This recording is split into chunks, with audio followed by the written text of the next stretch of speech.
On today's primetime local news, an in-depth look at this year's fair, from the new rides to the new layout and food. And the Draft Horse Show is underway, part of a variety of ag events. Plus, the city hosts a pancake breakfast to celebrate Fair Week in Lloydminster.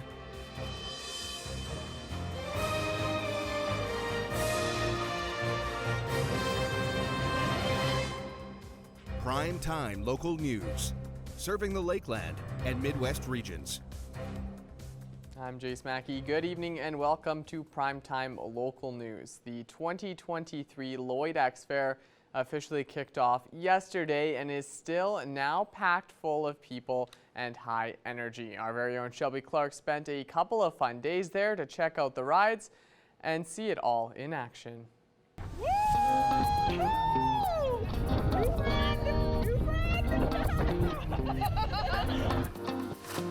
The fair is in full swing, with everyone enjoying what West Coast Amusements Midway has to offer. I had the chance to try out these rides myself and have a blast with residents spending a day full of excitement. Here we go! Oh, I shouldn't have done this! I shouldn't have done this! This year's fair is seeing a great response from Lloydminster residents and are loving all the new attractions.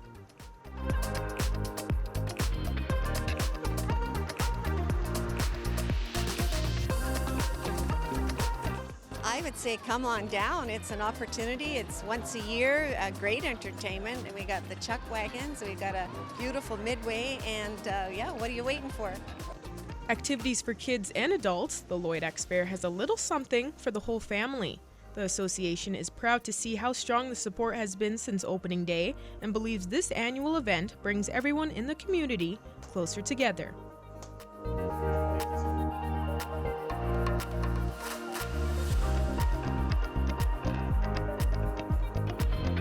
The support from sponsors and partners and gift in kinds and all of that is just wonderful. We couldn't put on this fair, and our goal is to make it Lloydminster's fair, not the Lloyd X Fair.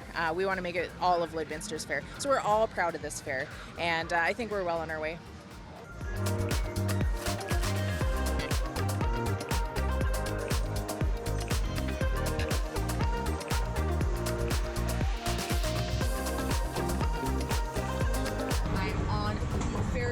And we're moving.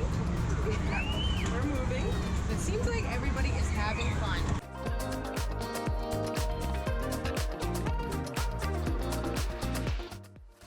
The Lloyd X Fair 2023 is already a big hit. It will be going until Saturday. You can get more information and tickets at www.lloydex.com. So make sure to slide your way into this year's fair. Shelby Clark. Woohoo! Primetime local news. Looks like Shelby had a great time out there at the fair. I'm quite jealous. Yeah, she's saying it off camera. She had a blast. And with all those rides taking place down at the Lloyd X, you can get quite hungry and you can build up quite an appetite. But thankfully, the Lloyd X Fair has you covered for food as well. The fair includes all regular carnival food staples such as mini donuts, my favorite, the lemonade, and candy-covered apples. We've only done one day, but I know elephant ears, mini donuts are always really, really popular.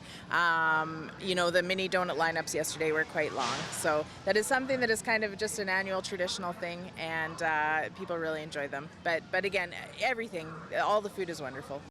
Now this year is also seeing more variety than in years past, having treats such as apple fries, which are great, and also chips on a stick. Pack and go. We have some other food vendors. We have our traditional ones, our church booths have been here. St. Anthony's, Grace United.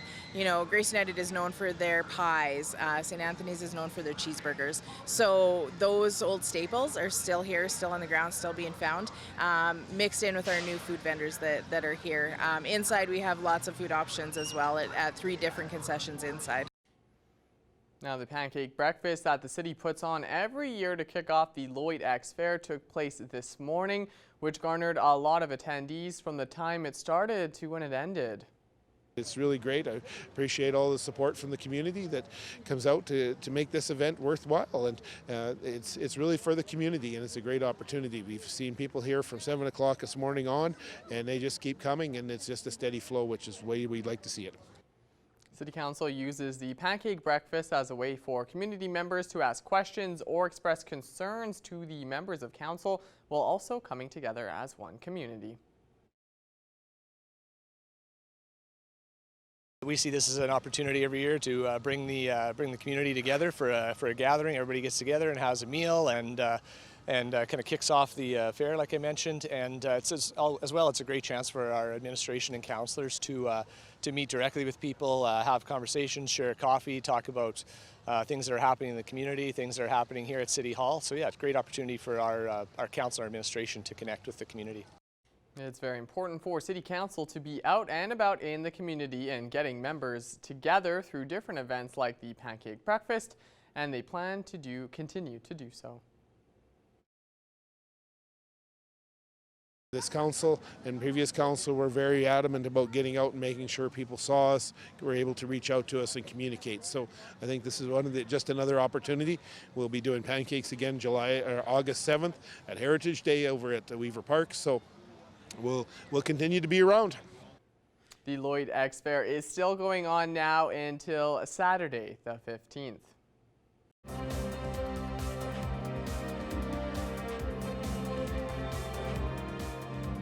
The Lloyd X Fair's Draft Horse Show got underway yesterday and will be running until the fair's completion.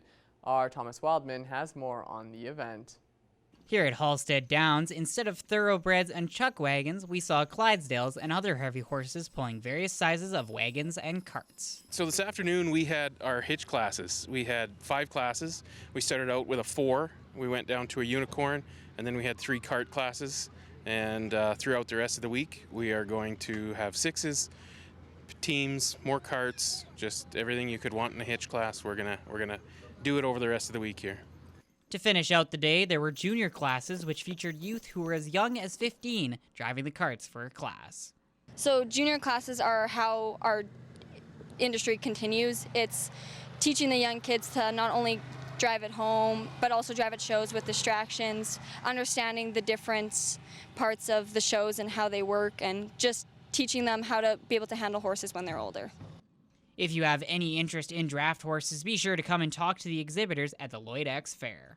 We're just in these draft horse barns in the Saskatchewan building at the Lloyd X grounds, and they can ask us questions at any time. We don't bite. We might look a little mean because we're really concentrated, but we don't bite. We'll answer any questions you guys have. Thomas Wildman, Primetime, Local News. And now it's time for us to check in once again with Shelby Clark for another look at your evening weather.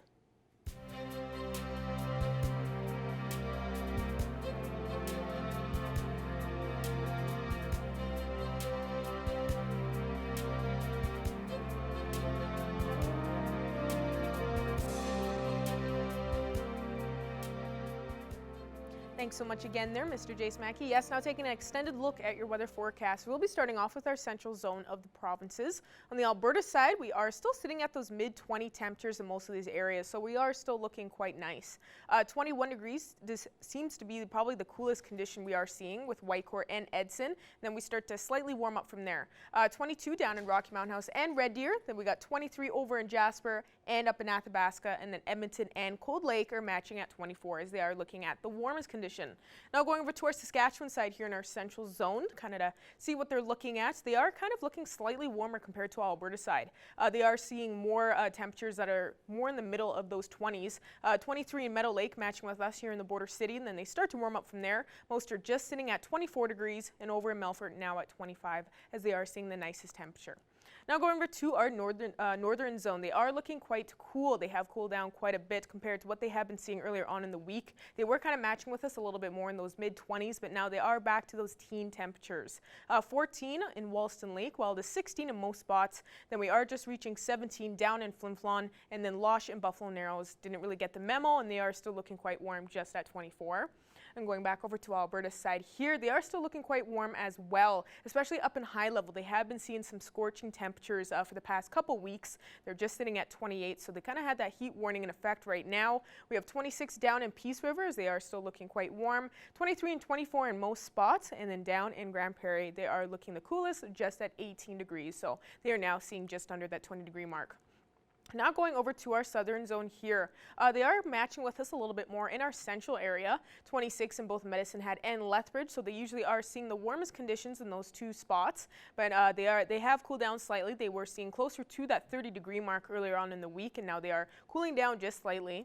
And then we have 23 up in Coronation, while both Calgary and Banff now just sitting at 21. Banff is starting to finally warm up. They have been sitting at those teen temperatures for a while now. And going back over to our Saskatchewan side here, they are still seeing those mid-20s, and even down in Estevan, they are even getting closer to that 30-degree mark, just sitting at 27. 25 in most of these spots with Kindersley, Regina, and Yorkton, and then we start to cool down slightly with 24 in Swift Current, and Moose Jaw is just hitting that 20-degree mark. But now as you look at some overnight evening lows for tonight in our surrounding area on this list, we will be seeing some warm temperatures still with those double digits. Most spots are expecting that for their evening low tonight with a low of 12. In both Bonnyville and Provost. A low of 13, Isla Cross will be expecting tonight, a low of 11, Paradise Hill, and then we have that single digit with a low of 9 in Meadow Lake for the evening. So we all are seeing still some warm evenings as we head more into, of course, the summer season, but we will be expecting mainly a clear and calm night in these spots. No high chances of rainfall, precipitation, or any severe thunderstorms, so we are going to be seeing a mainly clear night tonight. Unfortunately, I think we all would like to get a little bit more rainfall to kind of help out with these dry conditions. And looking at our Friday hourly forecast for here in the Border City, we will be kind of matching with what we saw today. We will be starting off in the morning, hitting that 20-degree mark, and then for a daytime high in our mid-afternoon, we will reach around 22 to 23 degrees. So we aren't expecting too much of a scorcher, but we are still seeing those mid-20s. So it's still quite warm. I think it is the perfect balance just when we want to get outside and enjoy that fair and, you know, just spend some time with your loved ones and have fun outside, because, you know, if it was a scorcher, it would be pretty hard to do that without, you know, kind of dying outside there. And then we will be seeing that kind of continue on into our weekend, into Saturday and Sunday with that 23 degrees. So we are expecting a beautiful weekend, I would say, that will continue into next week on Monday. And hopefully we will be seeing around a 70% chance of that precipitation. And that will continue into next Tuesday with a thunderstorm, as well as we will cool down on Tuesday. So I think we will finally get some wet conditions finally moving in here in the Border City. And then we will be warming up after that into next Wednesday and Thursday as we reach back to those mid-20s. That's all I have for now. RJ's Mackie, Wahama News coming up after the break.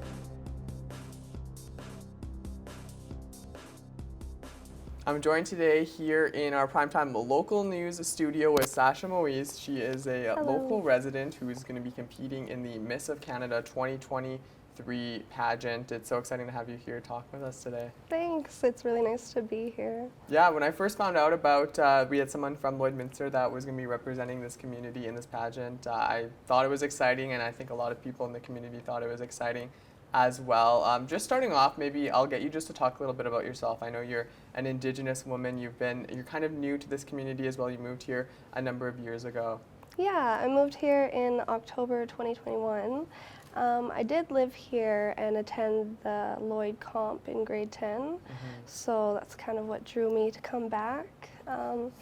Yeah, no, it's a beautiful city, and I'm really proud to be representing everybody from the community in Toronto. The pageant's set for September 10th through the 23rd, so that's when I'll be flying out to represent us. That's super exciting, and I know, as I mentioned earlier, a lot of people out there are excited to have some representation from this part of the country here. How did you get involved originally with this pageant? It's the Miss of Canada, so maybe you can kind of explain it a little bit and talk a little bit how you decided to get involved in that. Okay, so the pageant got put into the national pageant system in 2020, so it's been around for about 3 years now. It's the Miss of Canada, so it's for women who have typically aged out of the Miss category. So anyone 27 and up, single mothers, divorced, married, or transgender women from 18 to 40. So I actually knew one of the previous attendees, and she told me to sign up, got me in touch with the coordinator, and from there I went on to have an interview, passed the interview, and got accepted as a delegate. And that's when I kind of started fundraising for my pageant fees and the hotel fees and all kinds of stuff like that. So Have you done pageants before, or is this your no, kind of this first is foray? my first one. Yeah. Okay. Yeah. So how's it been like so far? So far, it's been great. We've had a couple challenges, like making a Facebook page where all the local people can support us, and there'll be a People's Choice vote that could potentially solidify a semifinalist spot for me. So yeah, let's talk a little bit more about that, because I know that so you said you're going to be going to Toronto here in September, and so that's going to be the national kind of competition there. But how can people support you with this People's Vote? On Facebook or Instagram, you can follow my page. It's Miss of Lloydminster and Sasha Moise. So you can just follow my pageant journey on there, and there'll be tons of links and all the things that I'll be doing within the community. And that's all they have to do, just go onto that Facebook page and follow you on there. And then once the pageant starts on the final day, I'm going to post the live stream video, and everybody can click the link and vote for me or whichever other contestant that they find that they like. Awesome. So you were talking before we started this interview, you were saying too that you have to go out and do a couple appearances every month. So in the meantime, before you go to this championship and in the next couple of months, even past that, what kind of stuff maybe will you be looking at doing in the meantime? So right now I'm actually working with a couple women, Shay Velvet and Keandra Rain in Saskatoon, and we're hosting free modeling sessions for up-and-coming models. That's awesome. Yeah, I'm also going to work on a steak night event and potentially working with a few local nonprofits here and support some of their charity nights. Yeah, there's so much stuff always going on in Lloydminster, so many organizations. So Lloyd is such a loving and I just absolutely love the community around here. And it'll be easy for you to find different organizations that you can help out to support as well. Definitely, and I intend on doing some volunteering at the Impact Depot and for the Interval store. Yeah. I worked close with Krista, so she just sets such a good environment that I just want to go back. That's awesome. Well, thank you so much for coming in and sharing a little bit about your experience and what you're going to be doing. And I know all of us here in the Lloydminster are going to be cheering you on. Thank you so much. It was wonderful to meet you all. Awesome. Thanks.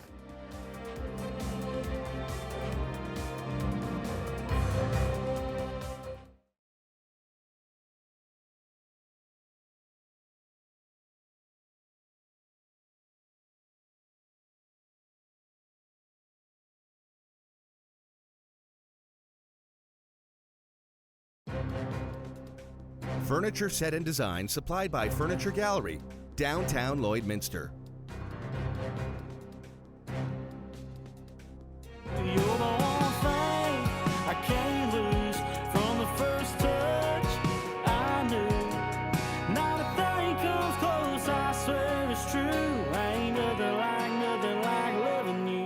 Happy to be joined today on Primetime Local News by Logan Crosby. Logan, you have an EP coming out Friday. This is so exciting. Thank you for joining me. Absolutely. Thank you for having me. Very excited. Well, let's talk about 23 Days in LA that comes out, a 5-song EP. Just tell me a little bit about the whole process putting this together. Yeah, so it's based on a true story. I think it's a story that a lot of people have lived. You fall in love with somebody, and you fall out of love, and that was kind of it. And it's like I said, based on obviously stuff that I had went through and was in LA, and fell in love and fell out of love. But we started writing it at the top of the year. I had a couple song ideas, and I was like, I think I really want to, write these 5 songs and put it into an EP that tells a story. And I mean, I'm blessed to have some of the best writers, around me, and they really supported me whenever I told them that. And so we got to work and we wrote some of the songs we wrote in one day, and we landed it perfectly. And then a couple of them, it took us a little time to write it, but we landed it the right way. So we're all happy with it, and everybody's super excited about the release. So, do you do the majority of the writing and then you ask help from the co-writers, or is it definitely a full group effort on each song? 100% a full group effort. The only song that I had started, really heavily was "Run Away with You," which was the single that came out a couple weeks ago. I actually started writing that song whenever I was in college, and I was like, I love the song. I want to do something with it.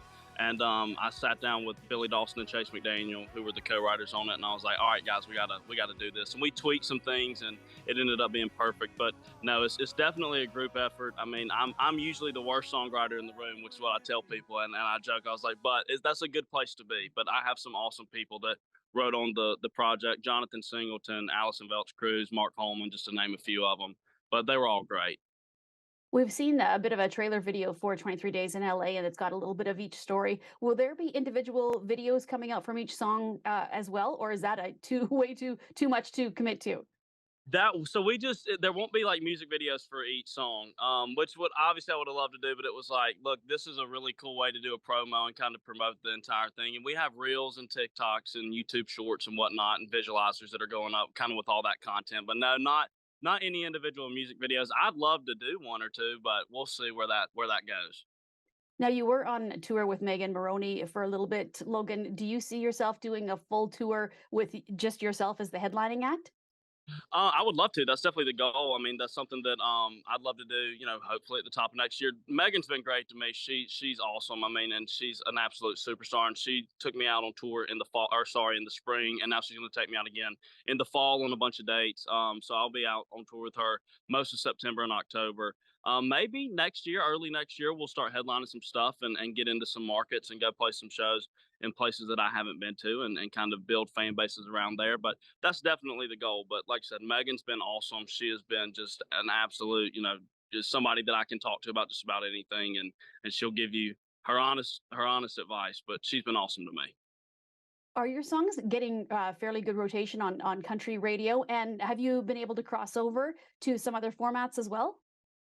I don't know country radio wise. I mean, where we're at, because we obviously don't have a record deal, but I can't thank Spotify and Apple and the DSPs enough, and Amazon Music for playing everything and putting the songs on playlists, and then obviously the fans for streaming them and sharing the songs. But yeah, like I said, not anything necessarily on country radio, and I don't know if we've crossed over. I'm kind of just putting the music out, and there's a couple songs on the project coming out 23 Days in LA that maybe it's like, okay, it walks the line of not just country music that's right down the middle. And so we'll see. I mean, if they cross over, great. The more the merrier is what I say. So now that you've got this project out, Logan, with the 5-song EP, are you looking ahead already to what the next project is and maybe a full length project coming out, or are you just going to ride this one for a while? It's funny. I was actually talking to some people on the team today, and I'm like, we got to figure out, this record, because we want to start making a record soon, and it's one of those things that we're going to sit back for a little bit and enjoy this, because this has been a lot of fun. It's been a lot of work, and there's been a lot of people involved in making this EP possible. But yeah, I mean, we're always looking towards what's the next project. A record definitely is in the works, and we have some more singles that we're going to put out towards the end of the year. So we'll see where all of it goes, but definitely always thinking ahead of what's the next step. And like I said, a full-length record is definitely 100% in the works.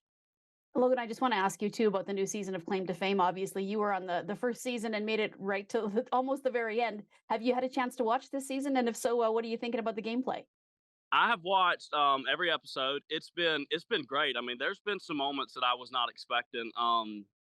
And then there's been some people that were on the show that I wasn't expecting, at all. But we'll see where it goes. Like I said, I'm a massive fan. Always have been a fan of Claim to Fame and everything that they've done to help me. But this new season is awesome. The ratings are great. The viewership is just, blowing our season out of the water, which is great. You want it to grow every year, but they're great. And we kind of have all talked to each other, season 1 cast and season 2 cast. And I've actually been on some phone calls with some cast members from season 2, just kind of about like, hey, what did you do once once you kind of got off claim to fame, and it's great. It's just we're just one big family, and I'm so excited for the cast for season 2 because I think that there's a lot of people in there that are going to go really far, not just on the show, but also just in whatever their careers are after the show.